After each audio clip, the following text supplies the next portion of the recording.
So you know the ones where you're listening to a song that you really like and you're like, that's my tune. That's my tune. Hey, this is JJB and this is the 8th episode of That's My Tune. We're almost at double figures, folks. Hey. So last week I interviewed a UK-based R&B singer, but I'm really excited about this episode because I'll be interviewing a music producer. Now, I personally feel like music producers don't really get as much shine as they should do. Music producers tend to be in the background, and unless they shout themselves out or they're really well known, music producers tend to just be ignored for quite the most part. But I want to kind of try and change that, especially with my podcast. So I don't want to just interview artists. I also want to interview music producers. And slight bias, I am one as well. So yeah. Who do you think produced the jingle? It was me.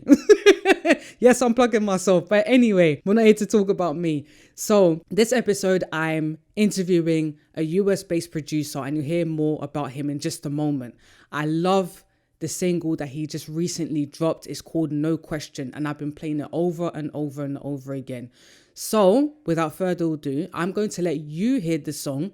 After you had a nice little groove and whatnot, then you're going to hear me talk to the man himself about the process of him producing that track and a lot more. So I'll be back after this. So everyone, I'd like you to give a nice round of applause to T-Aaaron Music. Yay!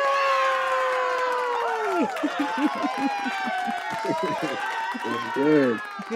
How you doing? You good? I'm doing good. How about you? I'm good, thank you. Today's been all right.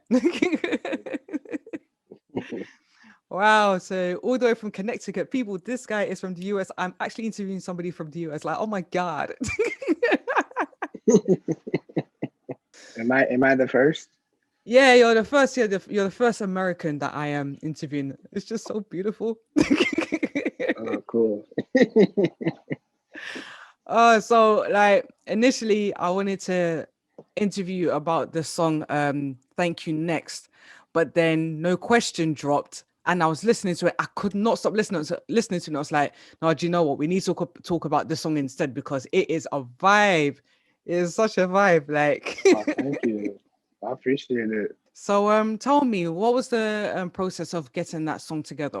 Well, honestly, I had the music for that song sit in my hard drive since about 2015. Wow. I had this idea in my mind, and I tracked it out, and I just could not find lyrics. I couldn't. I sat there. I did have the hook. The hook was already written. A friend of mine, we collaborated, and she came up with most of the hook. Okay. But I could not figure out any verses for the song at all. Okay. And but I knew the concept. I knew what I wanted the song to be about. Right. And then I ended up meeting Ashley J, who was on the song. And we were working on a bunch of music. And I said, hey, I have this tune that, I've always wanted to finish, but I just could never, write a verse for it. So I sent it to her, and she literally wrote something that same day. Wow. Like she wrote 2 verses. She wrote a hook. I mean, a bridge. Like she nailed it, completely nailed it. And so I was just like, you know what? I have to put this out. This sounds so good. Yeah. Yeah, it came together so well. And where my studio is, across the hall from me, there's another studio. And I actually happen to know the guy that works there. We went to school together. Okay. And he's a phenomenal producer and rapper. And I texted him. I said, hey, are you across the hall? He said, yeah, what's up? And I said, I'm about to email you this track. And literally maybe like 20 minutes later, he sent me back his vocals, and it just came together so well. That is really cool. See, I'm glad I got you on the podcast because I've been following you for about 7 years, I think. And Wow. I think it's about 7 years. Like, guys, if you don't know, like T-Aaaron, he's one of the craziest rearrangers ever that I've heard. He will take a popular song and rearrange it in the maddest way. I'm just like, How did you get those chords? Like one of my favorites is Rihanna's Birthday Cake. That's one of my favorites of yours. Like that's Okay, one of my thank you. favorites. I'd like to know, is that how you started off as a producer, as a rearranger at first, or yeah, how did that come about? Well, honestly, it started off as just something I would do in my leisure Uh-huh. time. Okay. Um, I would just go on YouTube and find acapellas and Yeah. just, just messing around. It really was something just amongst me and my friends. We were Uh-huh. trying to just fool around with, Okay. just kind of seeing how we can take a song and make it sound different or bring a different approach to it. Mm-hmm. And that was kind of like a phase I was going through with my friends. We were kind of like just doing remixes just to do it. They all kind of grew out of that phase, and I, Right. for whatever reason, I just stayed there because I just felt like I might be onto something. I'm not Right. sure yet. And something told me to just kind of just put something on SoundCloud and Right. see what kind of response it gets. If it did or didn't, it wouldn't make a difference to me. But I just kind of overnight just had an overwhelming response. And so at that time, I had about maybe 12 to 15 remixes already done. Okay. So just little by little, I just started dropping them every couple of weeks. And then when I started to get low, I was like, I need to probably start doing some more remixes. And so it just turned into something Okay. out of nothing, really. Okay. You said that you were getting loads of responses. So did you start getting work from those kind of remixes that people start reaching out to you? And what did actually happen to your SoundCloud page? Once I started to upload the remixes and I was getting a really good response, yeah, people were hitting my inbox on SoundCloud and on Facebook, because you know how you can attach all your socials on there. Yeah. So people were hitting me up for work. They wanted me to remix their songs, or they Yeah. wanted to, collab on other things. And so I was just getting work left and right, getting, people were asking questions. Yeah. And so so now as far as the SoundCloud page, Yeah. when at the time SoundCloud was like the number one place for people like me, who are people that love to reharm music or rearrange music. And it was just a great platform for people like me to, put up our work. And that at one point, the copyright laws started to kind of change, and they started going after people, DJs, producers that were flipping songs, remixing songs. Right. And so my page did get shut down a couple times, but then it came back. And my SoundCloud still exists. Yeah. There still are some remixes up there. So they kind of pick and choose what remixes are not allowed to be up there and what they will allow. So I do still have some remixes up there from the original time that I uploaded them. But I do have some new content up there as well. But the page is still there. It's just a lot of stuff that was really popular at that time is not on there anymore. Right. But all my remixes are on Bandcamp. Okay. On my Bandcamp page and stuff like that. But yeah, SoundCloud definitely, they switched up on us, and they was taking everything down. Yeah. I think it's really sad that SoundCloud, even sometimes YouTube, they do the same thing where the laws start changing and stuff. And it's like, I feel like they're kind of shooting themselves in the foot, because what you guys are doing, you are attracting people to that song. Like, for example, when I said I wanted to interview about Thank You Next, I didn't know that was actually a cover of Ariana Grande. So it's like, I was like, oh, it's not. So what happens is that, oh, it's Ariana Grande. Okay, let me listen to her original. And I think we've been seeing that happen more and more, just not even just in music, but television and film. There's all these restrictions and all these, and I feel like you said, a lot of these labels should partner with these producers and DJs. Yes. because it's a great way to get buzz and get, people that wouldn't normally pay attention to some of these artists or even know about some of these songs. It's a great way to just, grow a fan base and grow attention.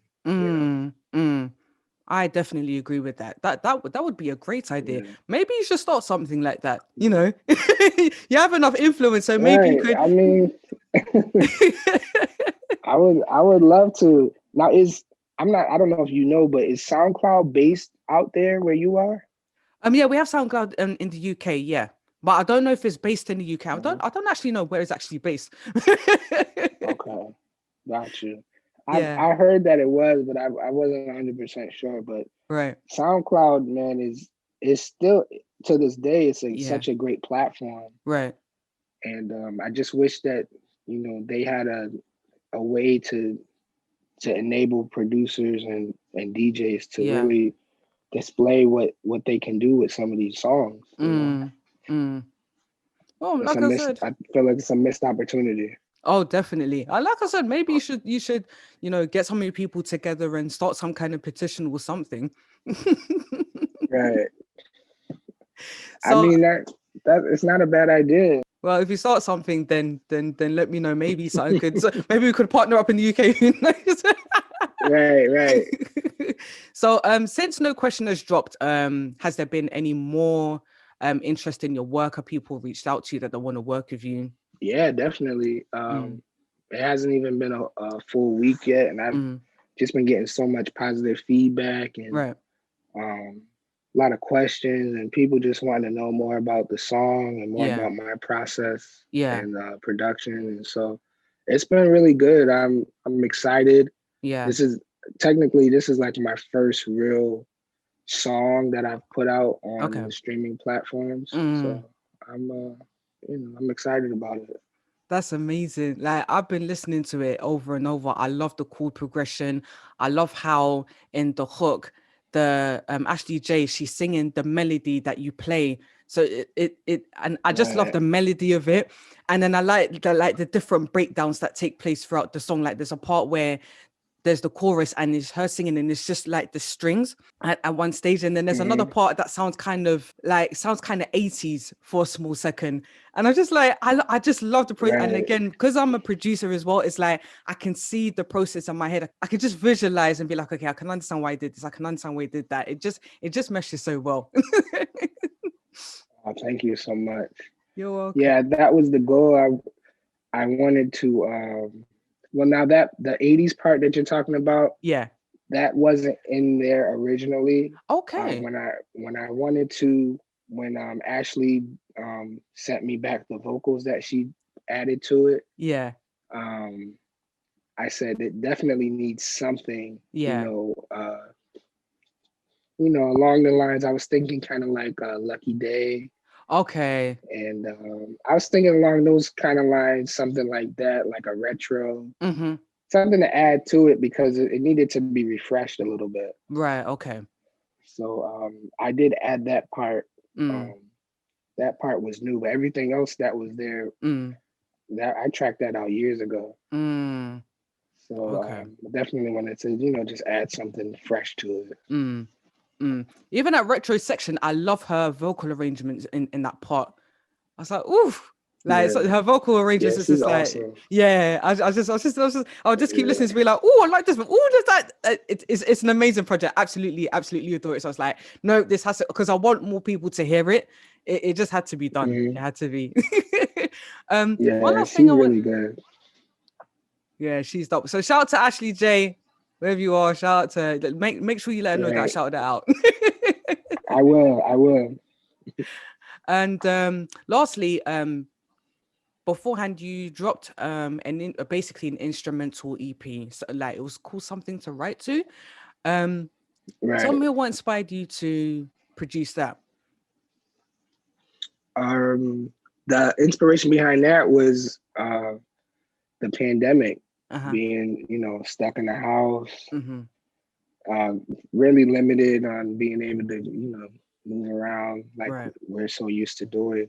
And so I was actually inspired by the Voicey app. I don't Okay. know if you're familiar with that. Mm-hmm. But just the concept of people being able to browse through some instrumentals and create a song or a Mm-hmm. chorus. Mm-hmm. So I thought about some of my fellow singers and songwriters that might be home with nothing to do, Yeah. bored. And so I said, well, let me, go in my hard drive and pick out some instrumentals, Yeah. and, put it out there. Maybe somebody might want to write a song to it or Mm. clean, turn it on when they're cleaning their house or go for a drive, Mm. stuff like that. So Mm. that was an inspiration, just kind of give people something to do Mm. or something to listen to during all of this craziness. Mm. Mm. Yeah, that's very much appreciated because sometimes you want to listen to music, but you don't want any lyrics. You just want something where your mind just can Right, roam free. And just, like you said, you could be cleaning or you just could be laying in your bed doing nothing. And you just want some kind of music in the background. Or like you said, the creator could just sit down and write right, something. May not necessarily to release, like for the world to listen to, but just for themselves, like write a right. poem or something, Hmm. Yeah. Absolutely. Yeah. So I'm really feeling that. So any other new projects due out this year or maybe next year? Yeah, definitely. You kind of spoke it in existence, but I am planning on releasing a project that will feature some hand selected instrumentals from my mixtapes. Okay.